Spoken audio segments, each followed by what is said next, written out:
Wala po kaming binayaran ng kahit piso. Laking bawas po nun sa iisipin po namin. Si baby is 50-50 na po nun. Tinapat na po kami ng doktor na wala na pong pag-asa.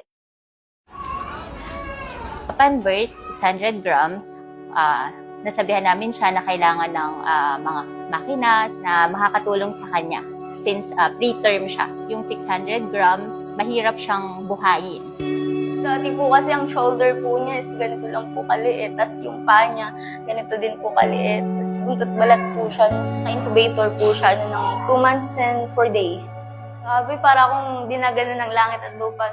Nanalig lang po kami sa tulong po ni Lord, sa tulong po ng hospital na ito. Naging okay po yung baby namin. Ang ZBB po ay totoo, ito po ay tangible, ito po ay diretsong binibigay na serbisyo. Sa ating mga DOH na ospital, wala nang babayaran ang pasyente dahil bayad na ang bill ninyo. Alinsunod sa mandatong ito, umabot na sa mahigit 16,000 ang benepisyaryo ng ZBB sa Johnny Villanueva General Hospital. Hindi nga po namin alam kung saan po kami kukuha ng pera.